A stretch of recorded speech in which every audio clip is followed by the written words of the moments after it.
जिसके होने का है उसी का होता है। अब उसमें जरूर है कि होने से पहले बहुतों में बाधाएं पड़ जाती हैं। आप जानते हैं गलत हो गई बातें, बहुतों के साथ में बहुत गलतियां हो गई, इस वजह से बाधा पड़ी। लेकिन किसी तरह से इन तीनों के चक्कर चल करके और फिर पार करना ही है। आज नहीं, कल नहीं, कल। ये ऐसी अभिनव चीज है जिसको कि जो देखो सोई अपना उठा करके नहीं कह सकता। ये होना पड़ता है। कुंडलिनी आपके सामने चलती हुई दिखाई देनी चाहिए, उसका स्पंदन उठता हुआ दिखाई देता। अब देखिए कि जो प्रणव सिर्फ हृदय में सुनाई देता है वो आपको थ्रू आउट करेगा। आप अगर स्टेथोस्कोप लेकर के देखें उस आदमी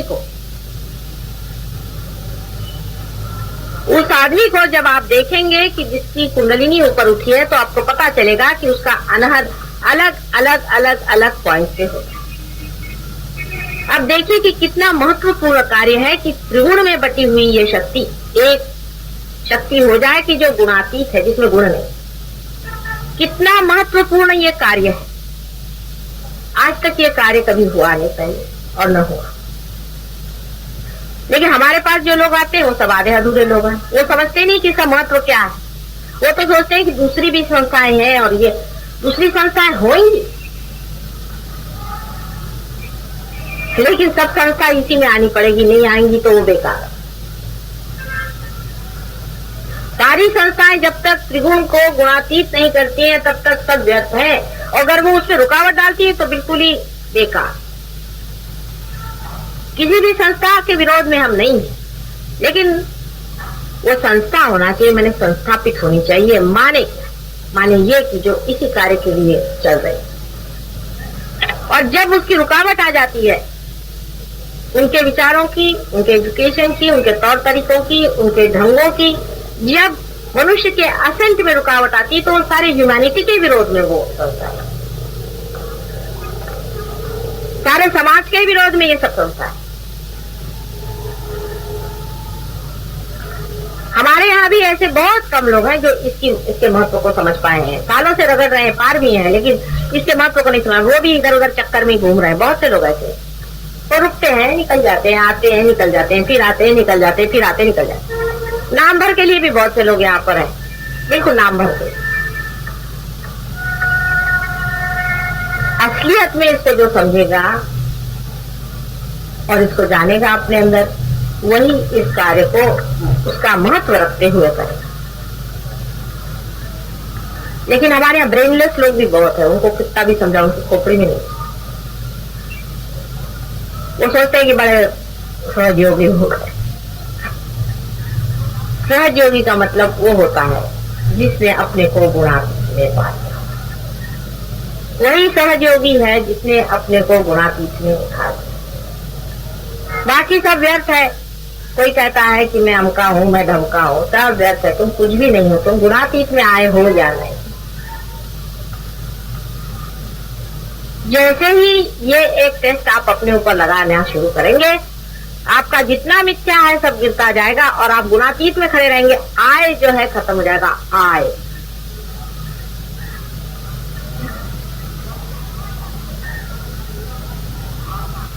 अब बहुत से लोग बाधा लेकर के आते हैं हर समय। मैंने देखा है कि हमारे जो ग्रुप में लोग हैं ये लोग भी बहुत बाधा पकड़ते हैं। किसी के हस्बैंड पकड़ते हैं, किसी की वाइफ, किसी के बच्चे।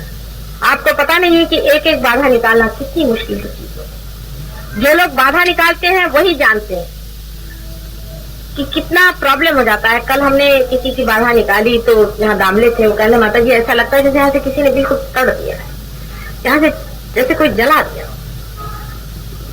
और आप लोग रोज रोज बाधा लेकर के चले आ रहे हैं और ऊपर से कहो कि तुम्हारे अंदर बाधा है तो बुरा मानते और घर पे जाके बुरे काम करते। ऐसे लोगों के लिए जो लोग बाधा निकालते हैं उनके परम उपकार माना जी। तुमने तो एक भी बाधा आज तक निकाली नहीं। तुम लोग तो एक भी बाधा खुद नहीं निकालते और दूसरों पे बोझा डाल रहे हो अपना कि बाधा निकालो, बाधा निकालो। किस लिए निकाले? कोई आपका निकालेगा।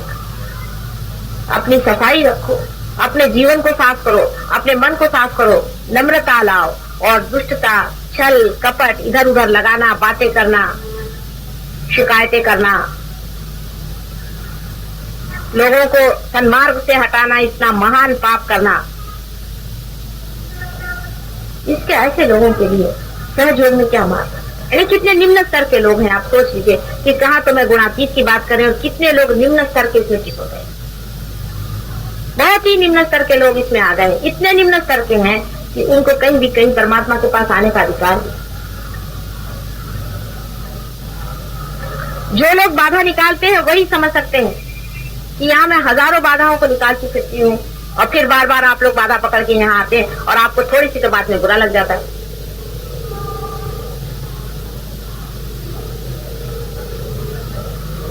आपको गुणातीत में होना है।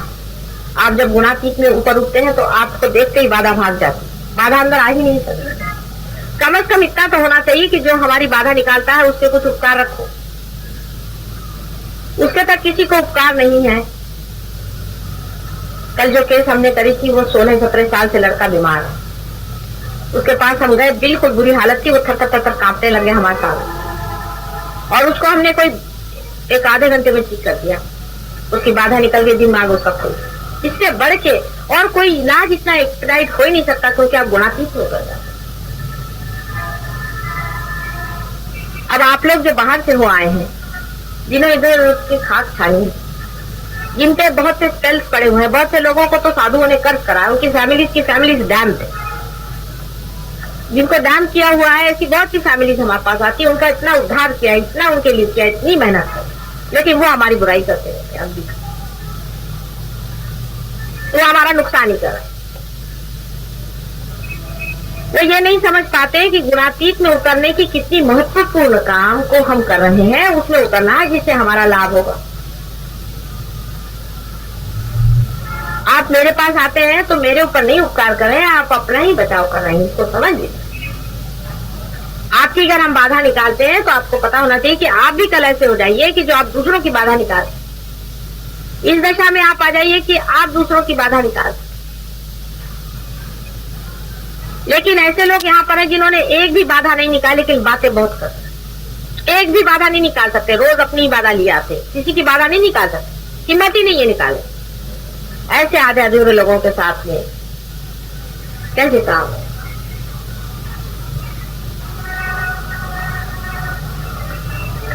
ऐसे लोग जो कि स्वयं की तो बाधा हटवाए, तब तो गुणातीत में हो, और दूसरों के अंदर भी, दूसरों के हृदय में भी ऐसा प्रेम अपना भरे कि वो भी आपके जैसे गुणातीत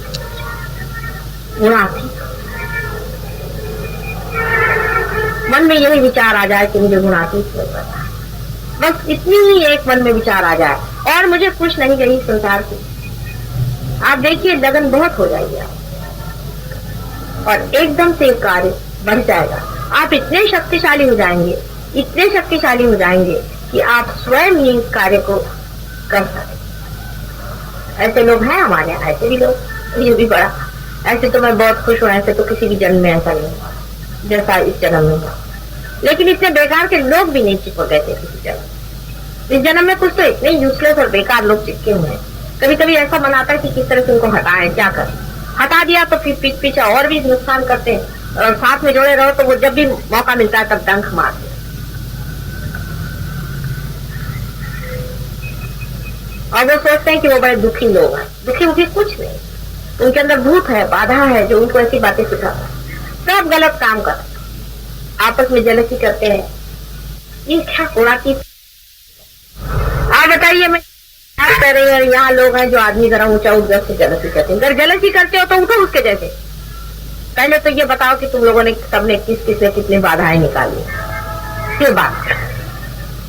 यहाँ पे सीनियरिटी इसी पर रहेगी कि किसने कितनी बाधाएं हटाई, किसनों को पार किया। यहाँ की सीनियरिटी गवर्नमेंट सीनियरिटी नहीं है कि आपने रिकमेंडेशन कर दिया तो सीनियरिटी हुई।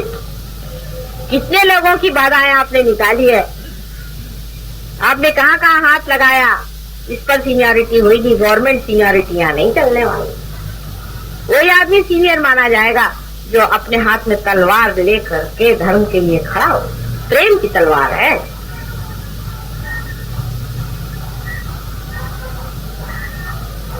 इसमें आप कुछ फॉल्स सर्टिफिकेट नहीं ले सकते, कोई गलत बात आप कह नहीं सकते। जब तक वाइब्रेशन से आएंगे तब तक नहीं आएंगे। आप चाहे उसमें कितना भी कहो, आएंगे नहीं तो नहीं आएंगे। जब आएंगे तब आएंगे। तब आपको पता हो जाएगा, उसमें कोई शंका नहीं रह जाएगी कुछ कहने की बात। पर आ गए तो आप एकदम से बढ़िया नहीं होने वाले। हाँ, अगर ऐसी पूर्व संचित हो, आप बड़े आदमी हो, ऐसे कोई तो हो भी सकते हैं, लेकिन ऐसे बड़े आदमी बहुत कम है। अधिकतर साधारण मीडियोकर लोग हैं। अधिक उम्र से इससे कुछ फर्क नहीं पड़ता, किसी भी उम्र में हो। 96 साल के एक साहब एक बार पार हुए थे हमारे यहाँ तक, वो रहे नहीं मेरे ख्याल से उसके 2-3 साल। वो बिल्कुल ऊपर जब चढ़ के आए थे तो उनको कुर्सी पर लाए थे, बहुत बुरी हालत थी, लेकिन बहुत बड़ी चीज। आखिरी उनका समझ लीजिए समय आ गया था, लेकिन वो पार हो गए। पार होने के बाद वो पैदल उतर के नीचे गए और बहुत बड़ा वो था ही, बहुत बड़ा चीज। उसके बाद 2-3 साल जीवित रहे और मृत्यु हो गई। उनके जैसे लोग बहुत कम हो, उम्र से भी नहीं होता। जिसको ये ख्याल रहा कि मेरा उम्र ज्यादा है, वो गया काम। परमात्मा के लिए उम्र कुछ नहीं होता, उसके लिए समय होगा। सिर्फ गुणातीत में उतरने का इतना अच्छा तरीका आज आया हुआ है। इसको अगर आप मान्य नहीं करेंगे और इसको स्वीकार करके इसके अंदर उतरेंगे नहीं और इसको सबल नहीं करेंगे और इसमें आप समर्थ नहीं होंगे, तो हो सकता है कि सारे संसार का संहार हो जाए और दूसरी फिर रचना हो जाए। चलिए, वो भी मंजूर है हमको, तो वो भी मंजूर, लेकिन आप लोगों को मंजूर है क्या?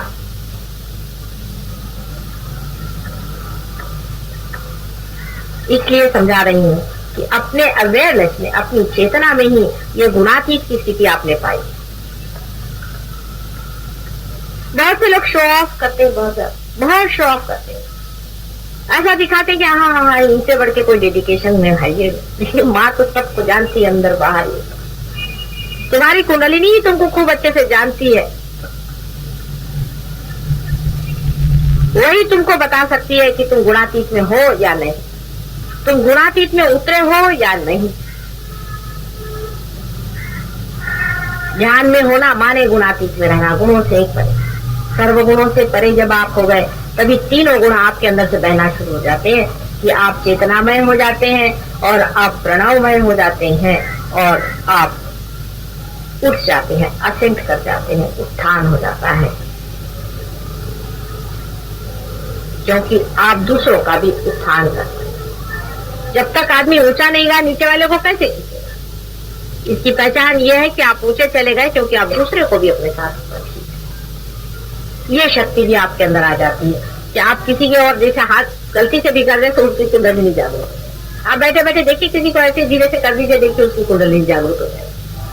यूं करते ही कुंडलिनी जिसकी जागरूक हो, इतनी बड़ी कमाल की चीज है। बड़े बड़े साधु संतों और इनको बैरागियों को नहीं हुआ जो तुम लोगों को हुआ कि यूं करके ऐसे कर दो, कुंडलिनी जागरूक। उंगलियों के इशारे पर जब कुंडलिनी घूमने लग गई, तब भी अपना महत्व नहीं समझे तो क्या करें, तब भी वही रहे। मराठी में कहावत है कि आधी होती दासी, राज्य पद चाले किसी पीछे ही रणे राही। पहले दासी थी, उसको रानी पद आ गया, लेकिन उसका घूमना फिरना जो था दासी जैसे, वो नहीं गया। वैसा ही है, कोई राजा लोग हो तो राजा बन जाते हैं, कोई मुश्किल नहीं, पर दासी लोगों को रानी बनाना मुश्किल काम हो जाता है। उनका दिमाग तो भी घूमते रहता है और वो अपने घूमने को ही बहुत बड़ी चीज समझते हैं कि वाह वाह वाह वाह, क्या चार चांद लगा। प्रगति उनके अंदर से कुछ भी नहीं होती। किसी तरह से साफ हो गए, किसी तरह से फिर पकड़, फिर साफ हो गए, फिर पकड़, बिल्कुल कुछ प्रगति नहीं, बस यूं ही चलते रहते डावाडोल। किसी की बाधा वाधा कुछ नहीं निकाल सकते, लेकिन अपने को बहुत बड़ा आदमी समझे बैठे। बड़ी मुश्किल काम। आपका सर्टिफिकेट सिर्फ इस पर है कि आपने दूसरे की कितनी बाधा निकाली, बस ये समझ लीजिए। गुणातीत का सर्टिफिकेट इस पे है कि आपने कितनों को रियलाइजेशन दिया। अब एक दिन तो आप बगैर कुछ सोचे समझे ही सबको दे सकते हैं। आपने छोटे बच्चों को भी देखा कि यूं कर देते तो चली जानी कुंडलिनी पर खड़ खड़ खड़ खड़, उसमें कोई विशेष नहीं। लेकिन कितने लोगों को रियलाइजेशन देगा, कितनों की आपने बाधाएं निकाली। आप क्या सबकी बाधाएं निकाल सकते हैं? हर प्रकार की बाधा को आप हाथ डाल करके निकाल सकते हैं? निकाल सकते हैं तो आप कमाल। बहुत से लोग यहाँ पर आए थे इतने बाधा से पीड़ित, कुछ तो पागल खाने से आए थे और वो ऊपर उड़ गए। और ये जानना चाहिए कि हमारे पूर्व जन्म के भी बहुत से हमारे ऊपर शाप है, हमारे कर्मों के बहुत शाप हैं। फिर इस जन्म में भी बहुतों को इन गंदे लोगों ने शापित किया है, खानदान के खानदान तबाह है। इसलिए अपने को गुणातीत में समर्थ होना, तो सारी की सारी अपने आसपास की बाधाएं भाग कर खड़ी हो जाएंगी। सब कुछ भाग जाएगा, सब कुछ शांत हो जाएगा और आप एक समर्थ राजा के जैसे राजा बने। कोई भी बाधा आपके ऊपर छूने नहीं वाली। आप एक बार बाधा को हाथ लगाकर उसको भगाना तो देखिए, झाड़ू मारना सीखिए कि कभी कोई बाधा आपके आसपास में नहीं टिकने वाली। अभी देखिए, इनका एक किस्सा सुनाइए। अभी 2-3 रोज हुए आए हैं, तो मुझे 4-5 रोज से इन्फॉर्म मिले। इनकी वाइफ पे बहुत बड़ी बाधा उदाहरण और इन पर ये पार हो गए, लेकिन इनको बीबी की अपनी बाधा पकड़ गई। मैंने इनको जूते का हिसाब बताया, मैं जब भी देखती हूँ जूते और ये अब इतने साफ हो गए हैं, इनको मालूम है कि जूते से बाधा भागती है, तो बीबी का नाम लिख के अपना नाम लिख करके रोज बाधा मारते रहते, बाधा निकालते रहते। साफ हो गए। अभी देखिए, साफ साफ बैठे हुए हैं, वाइब्रेशन आ रहे हैं, कोई प्रॉब्लम नहीं, कोई आफत नहीं, कोई चीज। जैसे ही हिम्मत कर लीजिए वैसे ही पहले तो बाधा भाग जाएगी। सिर्फ हमारे कुंकू के नाम से डरपोक लोग भागते हैं, इनमें कोई शक्ति है? आप किस चीज के लिए डर रहे? आप सिर्फ कह दीजिए कि इसको भी भगाता हूँ तो बात खड़ी होगी, पहले ही थर कांपना शुरू कर। ऐसी कोई घबराने की चीज नहीं है बाधा, लेकिन आपकी शक्ति पे बहुत निर्भर होता। इसलिए हर बार गए, बाधा पकड़ के आ गए, फिर आए, फिर ठीक हो गए, फिर आए, फिर पकड़ आए, फिर ये क्या तमाशा चल रहा है धोबी का घर। कभी कपड़े पहनने का मौका ही मुझे नहीं मिलता है, जब भी देखती हूँ तो अपना ही चले, ये पकड़े चले रहते हैं।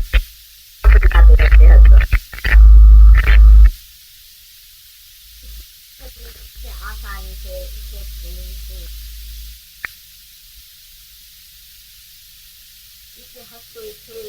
आप लोग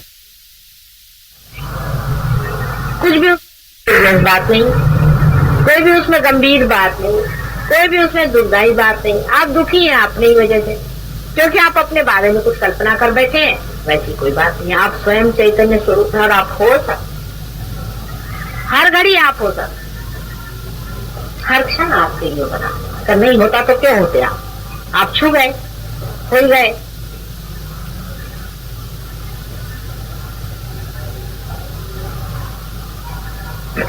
मेरे और ऐसा हाथ नहीं।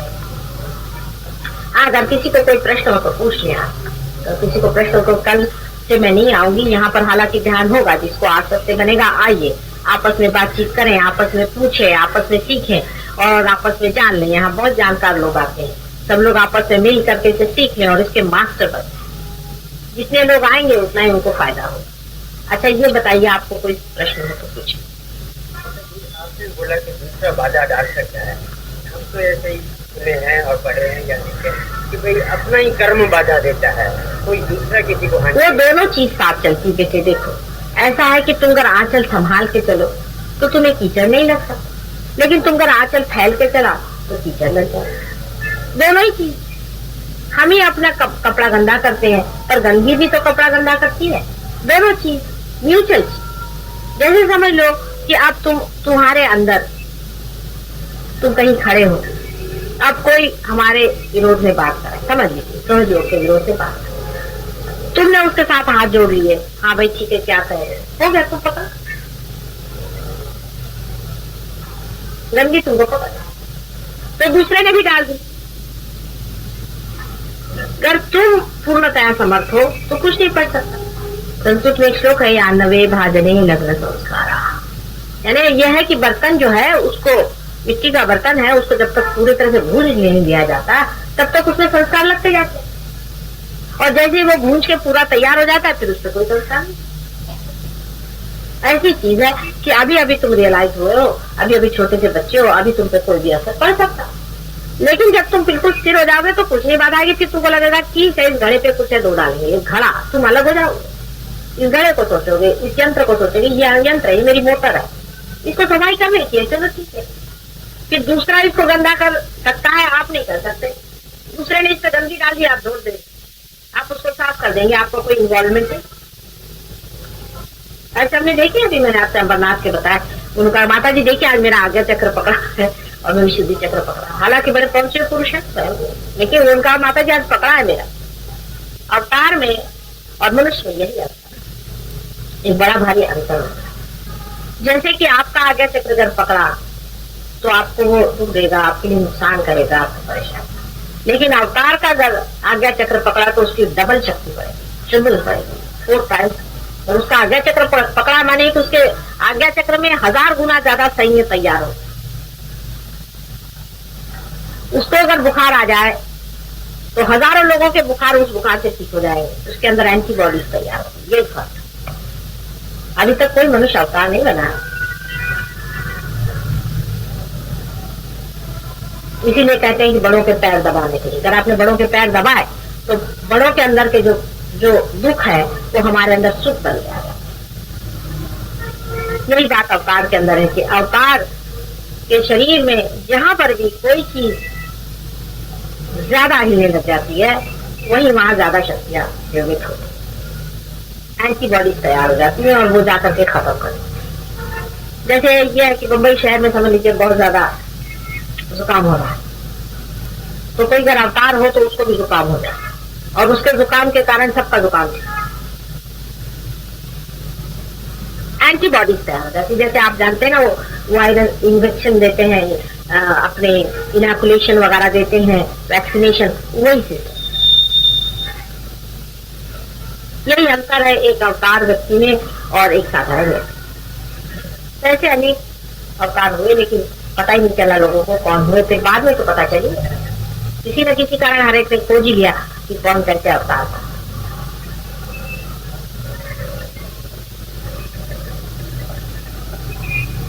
और कोई प्रश्न पूछ?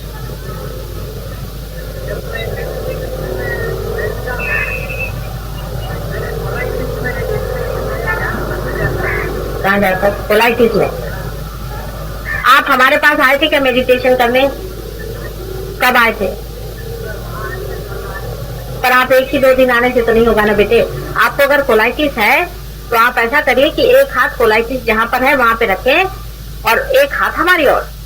पहले अपना कोलाइटिस ठीक कर लो, उसके बाद में पार हो जाओ। वो कुंडलिनी खुद ही नहीं उठने वाली, वो तो तुम्हारी माँ है ना, मुझे सताती है कि पहले इसको ठीक करो तभी मैं उठूंगी।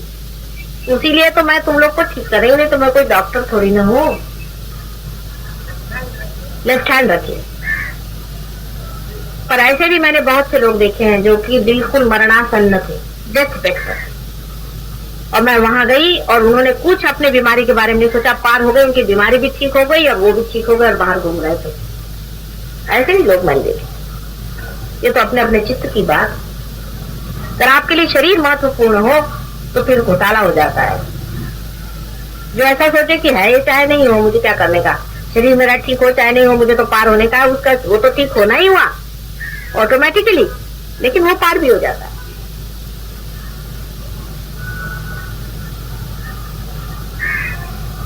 कोई प्रश्न हो तो पूछ।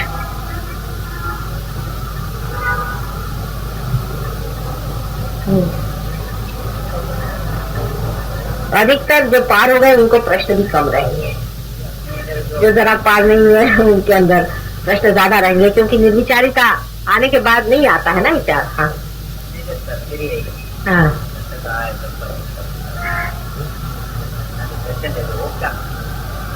जिसका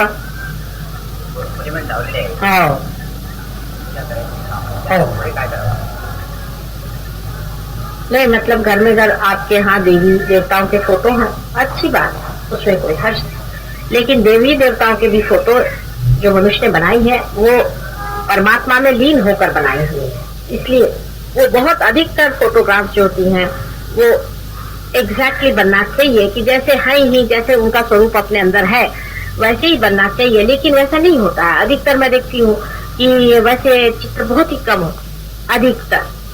और उसका कारण ये है कि जहाँ से आप खरीदते हैं, उस दिन मैं खरीदने गई थी एक चित्र, मैंने कहा कि वो ले आएंगे, उस चित्र का कुछ उपयोग था, तो वहां देखा कि जहाँ चित्र बिक रहा था वो आदमी खुद ही बाधा में था और वो भगवान के फोटो के साथ राक्षसों के भी फोटो बेच रहा था। तो वहां पर इतनी गंदी गंदी बाधाएं थी कि एक फोटो मुझे काटने का नहीं। फिर उसमें से एक फोटो मैंने खरीदा, मैंने कहा चलो इसको भी ले चलते हैं, घर पे देखेंगे। कि बड़ी मेहनत करी, ये क्या वो क्या, भगवान के फोटो में कोई चप्पल भी नहीं मार सकता है, क्या करे, तो समझ भी नहीं आ रहा था। तो मैंने कहा कि छोड़ो इसको, विसर्जन करो, किसी अपने रियलाइज आदमी से, कोई आर्टिस्ट से अपन फोटो बनाएंगे तब ठीक होएगा, वैसे तो बनेगा। ऐसा होता है। इसलिए अब आपका फोटो में वाइब्रेशन कैसे है वो पहले देख लो, अभी यहाँ तक है कि अभी ये परसों पूजन हुआ था यहाँ पर, आप जानते हैं, तो इन लोग मंगलसूत्र गए, मैंने कहा था मैं कोई लूंगी नहीं कि इसको एक आर्टिफिशियल कोई भी चीज लिया ना टोकन की तौर पर, एक प्लास्टिक का मंगलसूत्र अब ला के पहना दिया मेरे को, वो फूल गली में से खरीद के लाए। अब उसमें इतने गंदे वाइब्रेशन थे कि मेरी यहाँ पर बहुत सारी एंटीबॉडीज तैयार हो गई। ये जो नाभिक की अपना विशुद्धि चक्र, इधर में एकदम से एंटीबॉडीज तैयार हो। तो मैंने कहा कहाँ से पता नहीं क्यों यहाँ पर इतने जोर से श्री कृष्ण एकदम से अपना जुलूम बांध गए, क्या हो गया, कौन ऐसे शत्रु आ गए इधर में, किसको मारने निकले हैं, मेरी कुछ समझ में नहीं आ रहा। उसके बाद 2-3 दिन मैंने पड़ताला, मैंने कहा देखें क्या चीज है क्या नहीं है। आखिर मैंने सोचा कोई बाहर कोई बात हो रही है कि क्या बात। उसके बाद मैंने वो मंगलसूत्र को देखा, मैंने कहा इसी में तो गंदे वाइब्रेशन है। फिर इसको निकाला, फिर इनसे कहा वो जो इन लोग के सबके हाथ जलने लगे। पहले माता जी आपने कैसे यहाँ बर्दाश्त किया पता नहीं। हमने कहा हमारा क्या बर्दाश्त करा, वो तो मारे डाल रहा हूँ उन लोग को, और उसमें सब कृष्ण के दुश्मन सब होंगे, मेरे गर्दन में आके फंस गए तो वो अपना खुद ही मारे डाल रहा था, मेरे कुछ करने का ही नहीं। तो वाइब्रेशन तो खराब होते ही है, तो बहुत लोगों के होते हैं। अब यहाँ जो सहयोगी लोग आते हैं, आप क्या सोचते हैं सबके बड़े अच्छे वाइब्रेशन होते हैं, आके बैठ के यहाँ औरतों को भी कुछ कुछ देखते हैं लोग, बुढ़े बुढ़ों को नंगे, ऐसे भी गंदे यहाँ होते हैं गंदे, उनके वाइब्रेशन खराब होते हैं। तो सहयोगी हो जाने से, माता जी के पास आने से सबसे बड़े महापवित्र नहीं हो जाते, अंदर से पवित्रता नहीं। ऐसे मैंने बहुत से देखे लोग, उनकी नजर इधर उधर चलती रही, मन में गंदे गंदे विचार आते रहते, प्लानिंग होते रहता है कि माता जी का काम कैसे खत्म करें। ऐसे भी बहुत से लोग, और वो अपने को अपने दिशा भूल में रहते हैं, वो सोचते हैं कि माता जी दूसरे के लिए कह रही है, हमारे लिए नहीं कह रही। ऐसे भी होते, सब तरह के लोग होते। इसी तरह से परमात्मा की भी बात है। अभी ऐसे देखिए तो अपने जितने भी चिरंजीव हैं वो हैं ही, फिर अपने जितने भी 12 हम लोग जानते हैं कि गणपति हैं वो सही है, उसमें कोई बात नहीं, बहुत वाइब्रेशन है उनमें। कोल्हापुर की भवानी में बहुत वाइब्रेशन है, यहाँ माउंट मेरी की जो ये है इसमें बहुत वाइब्रेशन, बहुत ज्यादा, इसमें भी वाइब्रेशन है। कहीं भी जाइए, ये महालक्ष्मी के टेम्पल में यहाँ भी बहुत वाइब्रेशन है, मुंबा देवी में बहुत वाइब्रेशन है, सभी जगह। और उसके सामने ये भूत बैठे हुए हैं, वो आप जाते साथ आपके टीका लगा देंगे, लगाओ वहाँ पैसा, बस आपने भूत 5 रुपए में खरीद लिया, जाओ घर वापस। वो तो बेचारे अपने बैठ गए अपने जगह में मंदिर वाले, और आपके मिल गए ये भूत। ये ऐसे समझ, यहाँ सिद्धि विनायक बहुत पहुंचे हुए हैं, इनको भी मैंने जान। हाँ ऐकलं नाही मला।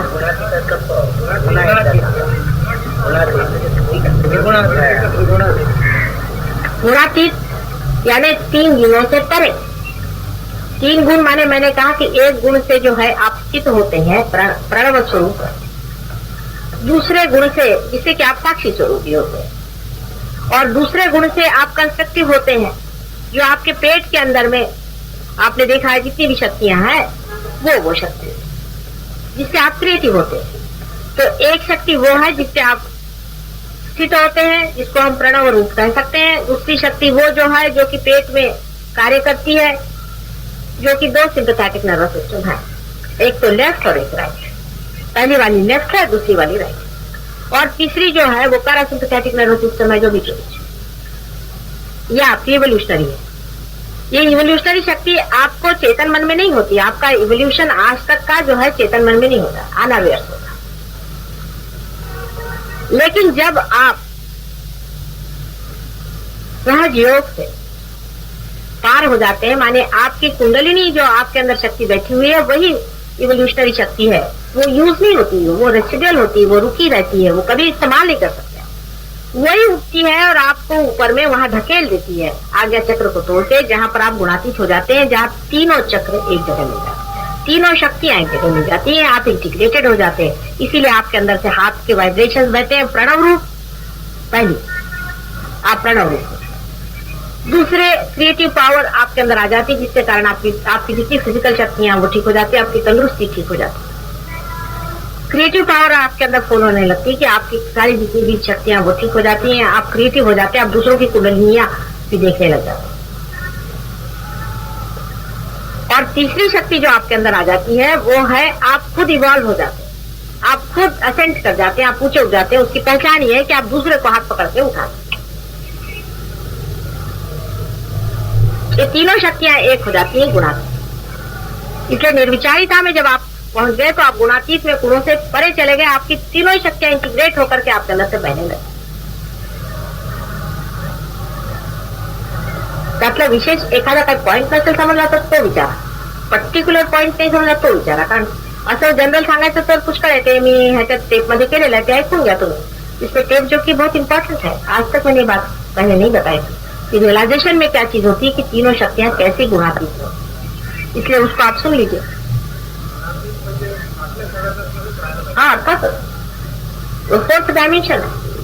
3 डायमेंशन में आप सत्वगुण में भी रहते हैं और रजोगुण में रहते हैं, तमोगुण में रहते हैं. तमोगुण से आप स्थित रहते हैं, रजोगुण से आप एक्टिवेट करते हैं और सत्वगुण से आप इवॉल्व होते हैं. ह्यूमन स्टेज तक आप इवॉल्व हो गए, या धर्म की भावना आपके अंदर आती है. रजोगुण से आप ये सोचते हैं कि इससे परे कोई चीज है, एब्स्ट्रैक्ट की बात आप करते हैं, इस संसार से परे कोई चीज है, उसके दृष्टि जाती है आदमी की.